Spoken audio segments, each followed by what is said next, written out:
عمومی طور پر مساجد کے اندر تراویح طویل تراویح ہوتی ہے، یعنی رمضان کا اکثر مہینہ تراویح کا دورانیہ چلتا رہتا ہے، لیکن بعض جگہوں پر مختصر تراویح بھی ہوتی ہے، 3 دن 5 دن یا 10 دن وغیرہ کی تراویح. تو کیا ایسا کر سکتے ہیں؟ یہ جائز بھی ہے یا نہیں ہے؟ تو اس کے متعلق یہ بات سمجھ لیں کہ تراویح کے اندر 2 سنتیں ہیں. ایک سنت تو یہ ہے کہ قرآن مقدس کو تراویح کی نماز میں مکمل کرنا، اور دوسری سنت یہ ہے کہ پورا رمضان کا مہینہ تراویح پڑھنا. تو اگر کوئی آدمی 10 دن میں 5 دن میں 3 دن میں اگر قرآن پورا کر بھی لیتا ہے تو کرنے کی اجازت ہے، کوئی مسئلہ نہیں ہے. لیکن یہ ہے کہ اس کا مطلب یہ ہرگز نہیں کہ اب پورا مہینہ اس کو رمضان کی تراویح کی چھٹی مل گئی، کیونکہ قرآن مکمل کر کے ایک سنت تو اس نے پوری کر لی، لیکن دوسری سنت یہ ہے کہ پورا مہینہ رمضان کا اسے تراویح ادا کرنی ہے.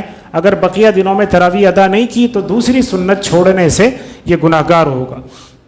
دوسری بات یہ مختصر جو تراویح ہوتی ہے اس کے متعلق اور چند ایک باتیں یہ ذہن نشین رکھیں کہ دیکھو، بہتر تو یہی ہے کہ سکون سے تراویح پڑھیں. اور سکون کا کب ہوتا ہے؟ جب ایک درمیانی مقدار کے اندر تراویح ہو، جیسا کہ عام طور پر گھنٹے سوا گھنٹے کے اندر تراویح سے فارغ ہو جاتے ہیں.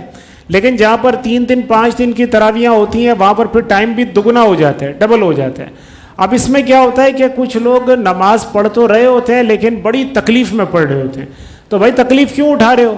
تو بات وہی ہے نا کہ جان چھڑانا مقصود ہو تو پھر ایسے ہی ہوتا ہے کہ بھائی یہ 5 دن میں پڑھ کے جان چھڑا دیں.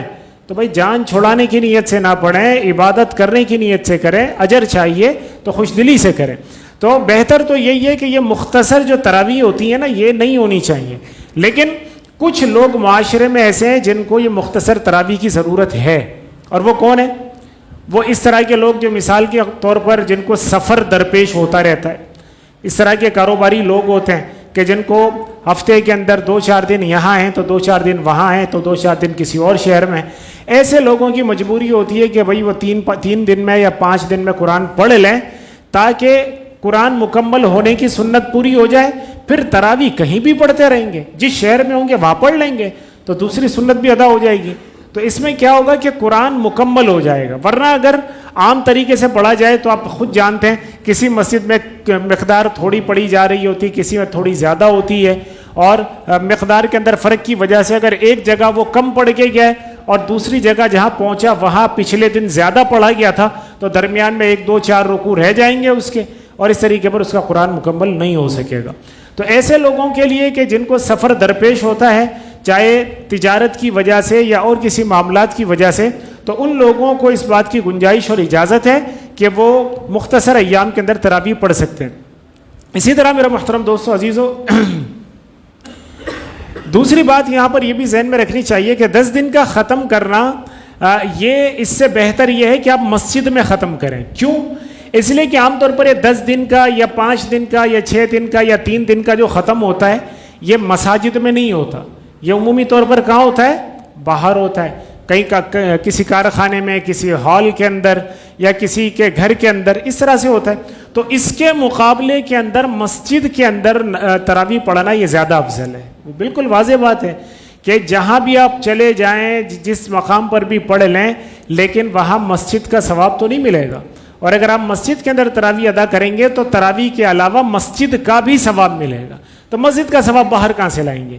اس لیے اس حساب سے بھی بہتر یہی ہے کہ مساجد کے اندر ہی تراویح کا اہتمام کیا جائے بنسبت باہر تراویح کا اہتمام کرنے کے. اس کے علاوہ ایک اور بات یہ ہے کہ یہ جو مختصر تراویح ہوتی ہے نا، مختصر تراویح، اس میں ایک اور خرابی کیا ہے کہ عمومی طور پر یہ دیکھا جاتا ہے کہ کچھ لوگ تو مکمل پڑھتے ہیں لیکن عام طور پر پیچھے لوگ کیا ہوتے ہیں، جب تراویح شروع ہوتی ہے تو آرام سے جو نا وہ پڑے ہوئے ہوتے ہیں، کیونکہ پتہ ہے کہ بھائی ایک ایک رکعت کے اندر یہاں 5-5 6-6 رکوع پڑھے ہیں. تو اب وہ 5-5 6-6 رکوع کے لیے ان کی ہمت نہیں جو ہے وہ بندتی ہے. تو وہ کیا کرتے ہیں، امام اللہ اکبر کہہ کر تکبیر کہتا ہے، اب صف کے اندر 2-4 کھڑے ہوئے ہیں تو 2-4 بیٹھے ہوئے ہیں اور پیچھے 2-4 لیٹے ہوئے ہیں. تو یہ صورتحال بنی ہوئی ہوتی ہے تراویح کے دوران کہ کوئی پڑھ رہا ہے تو کوئی بیٹھا ہوا ہے، کوئی لیٹا ہوا ہے، کوئی گپ شپ کے اندر لگا ہوا ہے. تو یہ کیوں ہوتا ہے؟ اس لیے کہ لمبی لمبی رکعتیں ہوتی ہیں، اس لیے جان چھڑانے کے لیے ایسا کرتے ہیں. تو بھائی اس سے بہتر یہ ہے کہ آپ اتنی مختصر اور اتنی یعنی مختصر تراویح کیوں پڑھ رہے ہیں، لمبی لمبی جو ہے وہ تلاوت والی تراویح کیوں پڑھتے ہیں؟ عام درمیانی پڑھیں تاکہ اطمینان کے ساتھ تراویح ادا کر سکیں، اور وہ تراویح عام طور پر مساجد کے اندر ہی ہوتی ہے۔ اس اعتبار سے بھی کیا ہے کہ کوشش یہ کرنی چاہیے کہ تراویح مسجد کے اندر ادا کرنی چاہیے بنسبت مسجد کے باہر کے۔ تو یہ وہ خرابیاں ہیں کہ جو مساجد سے باہر تراویح کرانے کی صورت کے اندر جو ہے نا وہ پائی جاتی ہیں۔ اس کے علاوہ مسجد کے علاوہ مکان دکان وغیرہ میں تراویح پڑھنے والے بعض حضرات ایک اور جو ہے نا وہاں پہ خرابی کرتے ہیں، وہ کیا ہے کہ عشاء بھی وہاں پڑھ رہے ہوتے ہیں۔ کچھ لوگوں نے یہ بھی ایک خرابی پیدا کر دی ہے کہ بھئی تراویح گھر پڑھاتے ہیں نا تو وہ کہتے ہیں یار عشاء بھی یہیں پڑھ لیں گے، تو اب گویا کہ مسجد کی جماعت سے بھی گئے۔ تو ہر جگہ ایسے نہیں ہوتا، لیکن بہت جگہوں پر ایسے بھی ہوتا ہے۔ تو یہ وہ خرابیاں ہیں جس کی وجہ سے جو باہر کی جو تراویح ہے نا اس میں خرابیاں پیدا ہو رہی ہیں۔ ہاں اگر ان خرابیوں سے پاک صاف طریقے سے پڑھا جائے، آپ نماز مسجد کے اندر پڑھیں عشاء کی، اور جا کر جو ہے وہ گھر پر یا کارخانے پر یا کسی کی دکان پر یا کہیں ہال کے اندر اگر پڑھی جا رہی ہے تو وہاں جا کر ایک درمیانی انداز کے اوپر پڑھیں، بہت لمبی لمبی رکعتوں والی نہ پڑھیں۔ اور دوسری بات، سارے نمازی اس بات کا اہتمام کریں کہ وہ امام کے اللہ اکبر کے ساتھ شریک ہو کر پورا قرآن سنیں۔ ایسا نہ ہو کہ پیچھے جو ہے کچھ گپ شپ میں مصروف ہوں، بلکہ وہاں پر اس کا اہتمام کیا جائے کہ لوگ ان کو روکنے والے موجود ہوں۔ اگر یہ ساری کی ساری خرابیاں نہ ہوں تو پھر اس صورت کے اندر باہر تراویح کی گنجائش ہے، اور اس کی وجہ یہ ہے کہ ہمارے یہاں مجبوری ہے۔ مجبوری یہ ہے کہ بھئی مساجد اتنے نہیں ہیں جتنے حفاظ ہیں، حفاظ بہت زیادہ ہیں اور مساجد اتنی نہیں ہے۔ اب حافظ کے لیے تراویح پڑھانا یہ بہت ضروری ہوتا ہے۔ اگر وہ چند ایک سال جو ہے وہ 8 10 15 سال تک اگر وہ پڑھا لیتا ہے تو اس کے بعد وہ مضبوط ہو جاتا ہے، پھر اگر وہ چھوڑ بھی دیتا ہے تو اتنا مسئلہ نہیں ہے، لیکن ابتدا کے اندر 8 10 سال اس کو پڑھانا بہت ضروری ہے، اس سے اس کا قرآن مضبوط ہو جاتا ہے۔ تو اب اگر مسجد کے علاوہ باہر تراویح بالکل ہی ناجائز ہو تو پھر ان بقیہ لوگوں کا تراویح کا کیا سلسلہ ہوگا؟ اس لیے ایسا نہیں ہے کہ باہر تراویح پڑھنا جائز نہیں ہے، پڑھ سکتے ہیں، لیکن یہ جو میں نے خرابیاں بتائیں ان خرابیوں سے اجتناب کریں۔